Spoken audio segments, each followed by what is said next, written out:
C'est où vont la Ligue de football professionnel et son président Vincent Labrune. Il y avait une double page consacrée à ce sujet dans l'équipe aujourd'hui. Étienne Moati et Arnaud Herman évoquent les élections ayant eu lieu aujourd'hui pour élire les 3 nouveaux membres du conseil d'administration de la LFP, 3 présidents de Ligue 1 en l'occurrence. Alors ces 3 nouveaux membres, on les connaît désormais, c'est le Niçois Fabrice Boquet, le Lorientais Loïc Ferry et le Nantais Valdemar Kita. Ils remplacent les sortants Jean-Pierre Caillot, Damien Comolli et Jean-Pierre River. Dans l'équipe, on évoque aussi l'opposition de plus en plus forte envers Vincent Labrune, qui est proche de quitter son poste.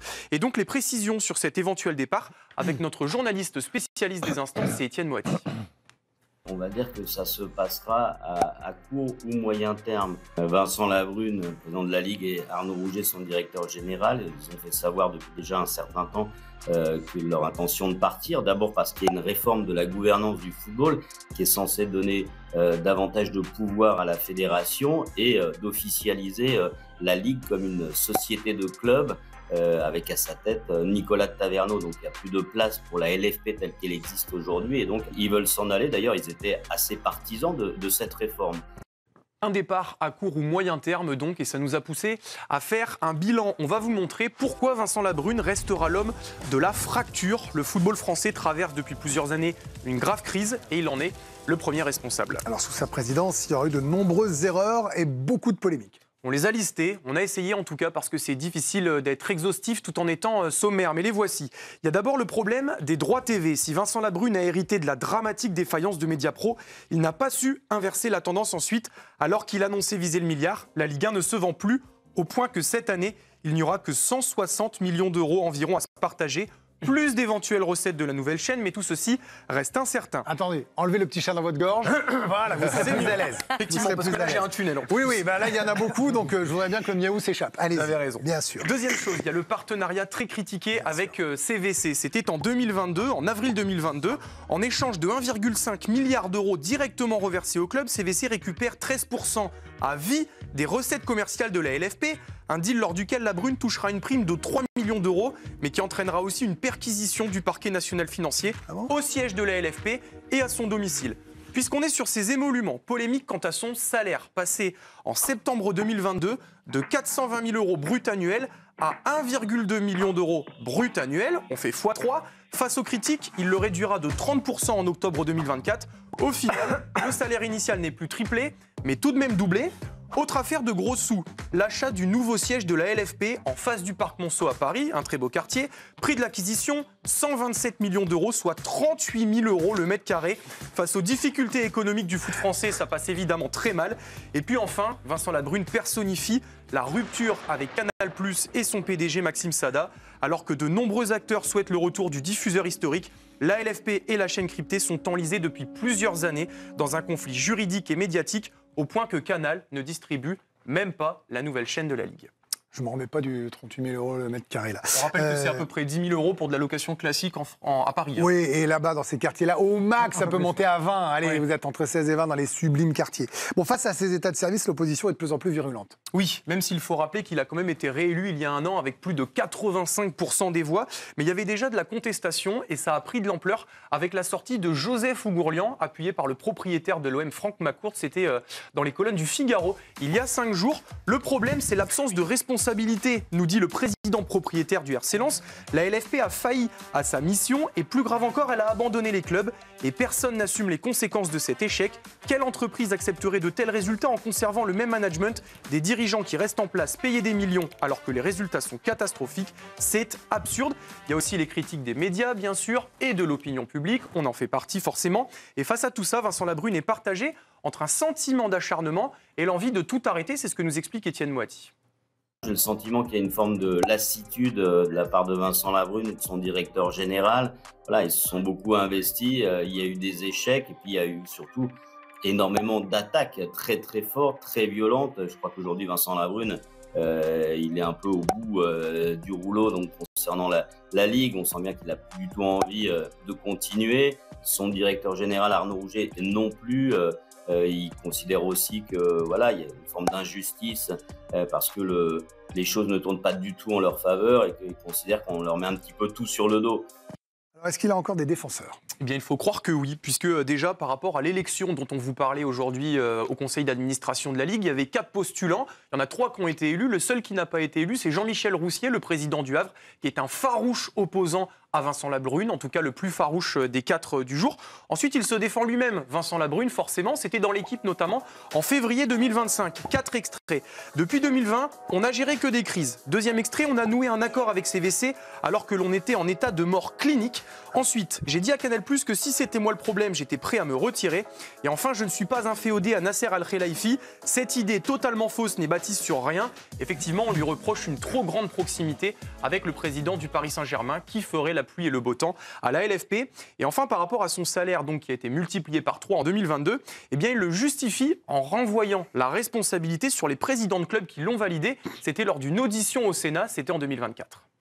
Le conseil d'administration de la Ligue, en l'occurrence les présidents de clubs qui sont souverains sur ce type de décision, ont décidé de porter ma rémunération à 1 200 000 € brut annuels, considérant que l'investissement qui avait été le mien, les responsabilités qui sont les miennes, les crises que nous avons traversées, les succès que nous avons rencontrés, méritaient ce type de rémunération effectivement depuis septembre-octobre 2022. Alors c'est un point qui est intéressant à développer parce que si Vincent Labrune incarne la crise du foot français, les présidents de clubs portent aussi une responsabilité. On a contacté plusieurs d'entre eux aujourd'hui, peu ont répondu, mais il y en a un qui nous a quand même confié ceci. La personnalisation du débat est contre-productive. Les décisions ont été prises par le conseil d'administration, donc par les clubs, et les clubs ne doivent pas être amnésiques. On doit professionnaliser les clubs, la Ligue et l'ensemble du foot français. Un point de vue partagé par plusieurs patrons de clubs selon Étienne Moati. Les présidents, ils considèrent qu'il ne faut pas tout mettre non plus sur le dos de Vincent Labrune. Il a un dos assez large, il a fait beaucoup d'erreurs, il est sans doute trop proche de Nasser El-Khelaifi, le président du Paris Saint-Germain, une critique qui revient assez souvent, mais ils ont aussi sans doute le sentiment que ce n'est pas simplement en changeant le président de la Ligue qu'on va résoudre tous les problèmes.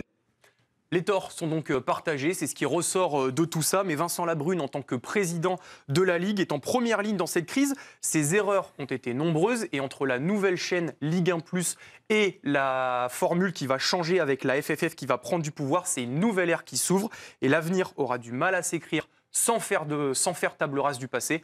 Son départ semble donc inéluctable. Merci Romain Aran. Aujourd'hui, c'est avec vous, c'était Victor Coudreau et Baptiste Vautier. Eh ben c'est parfait. Salut à toute l'équipe du Pourquoi, parce qu'ils sont beaucoup derrière. Ils font un super travail en infographie et en journalisme complet. Il y a beaucoup de choses à dire. La première des choses, Raymond, je viens vous voir parce que vous maîtrisez ça aussi évidemment très très bien. Je suis totalement d'accord avec le fait que c'est un échec collectif. Je veux dire qu'il faille pointer du doigt le responsable numéro 1. Aujourd'hui, on le voit avec nos instances politiques, on le voit aussi dans le monde du sport. Quand on est dans le sport, vous étiez en première ligne quand vous étiez sélectionneur. À un moment, il faut accepter de prendre des coups, que ça vous paraisse injuste ou pas, sinon il ne faut pas se mettre en avant médiatiquement. Mais c'est avant tout une erreur collective. Je veux dire, les présidents de clubs ont failli tout autant que lui à certains moments. Complètement. Je faisais partie à l'époque du conseil d'administration de la Ligue. Tout le monde a voté, ils étaient tous d'accord. On leur a expliqué la situation, on leur a pas mis le couteau sous la gorge. Quand il a fallu récupérer l'argent de CVC, ils étaient tous contents. Les 13%, ils n'ont pas voulu les voir, ils n'ont pas voulu entendre parler. Mais ils prenaient l'argent sans voir le gros pourcentage. Ils prenaient l'argent parce qu'ils en avaient besoin à ce moment-là. Donc après, dire que c'est Vincent Labrune qui est c'est chef de meute quand même. Oui, mais lui, il a cherché des pistes, il a cherché des moyens. Le CVC, c'était un miracle. CVC, oui, mais tout ce qui est à côté, dans l'ensemble... Les droits télé, il n'y est pour rien. La guerre, elle était avant lui. Ils ont perdu Canal avant. L'histoire avec Mediapro, il est arrivé juste derrière. C'est... La suite, il est tombé au mauvais moment. Non, mais il est tombé dans une suite d'événements. Personne n'oblige à acheter un immeuble à 38 000 € le mètre carré. Personne n'oblige de tripler, quadrupler le salaire. On reprend. Personne. L'immeuble qu'ils ont, l'ancien immeuble qui était... ils l'ont acheté rue... Le Multifren Non. Dans le 15e Le dernier. Non, je ne sais pas où le dernier. Ouais, peu importe. Qu'ils avaient acheté, c'était je crois à l'époque de M. Le Gret qu'ils avaient acheté. Ils l'ont multiplié le prix par... je crois, 7 ou 8, ce qui leur a permis de racheter l'eau. Là, vous multipliez. C'est un investissement. Des traites énormes quand aussi, ça à fait Paris, partie de ce qu'ils doivent rembourser aujourd'hui. Oui, mais ne sera pas donné au club. On est d'accord, mais quand ils l'ont acheté, quand ils l'ont prévu, je veux dire, il n'y avait pas... Là, vous ne ferez pas x7 à 38 000 le mètre carré, hein. Vous êtes déjà x2. Hein. C'est Au pas départ. à l'endroit où il est, comme il est placé devant le parc Monceau. Qu'importe, c'est un truc ensemble. Non, mais là, on va pas faire. On va pas te faire une émission d'immobilier, même si j'adore ça. Mais moi, là, en fait, je veux bien entendre tout ce qu'on veut. Des trucs qui ont non, mais baissé de Raymond, prix. je veux bien entendre tout ce qu'on ça veut. baisse Si pas. demain, cette émission ne faisait plus d'audience, si demain, cette émission, restez là, ne marchait plus, mais je suis le premier à dégager. Ça sera aussi simple que ça. Là, ça ne marche pas. Non, tout le monde. C'est un fait. Dégagerait. Non, peut-être qu'ils trouveront en estimant qu'il y a peut-être d'autres choses à faire. C'est juste. Non, mais je veux dire, ça fait partie de ce métier-là. Quand vous êtes exposé patron de la Ligue, quand vous êtes exposé homme de télévision ou femme de télévision, quand vous êtes sélectionneur, quand vous êtes Premier ministre, bah à un moment, vous devez rendre compte. Je dis pas que c'est pas justifié. C'est cruel de dire que c'est lui le responsable et c'est lui le seul responsable. Il n'a pas dit ça. Il n'a pas dit le seul responsable. Oui, non, mais c'est pas pareil. C'est partagé, mais je suis d'accord avec la conclusion. C'est pas seul. C'est partagé avec Les tout le monde. responsables. Ils ont tous voté, ils ont tous accepté l'argent de CVC, ils ont tous été d'accord pour la télé, pour la création d'une chaîne, parce qu'il n'y avait pas d'autre option. En fait, on a l'impression qu'à chaque fois, Ils n'ont pas tous dit, ils ont pas tous dit, ça sera 1 milliard. Il n'y avait pas sur plateau. Non, On n'est pas obligé de faire le. Non, mais en fait, Jérôme, il y a deux choses. J'entends ce que dit Raymond. Romain a fait un super pourquoi.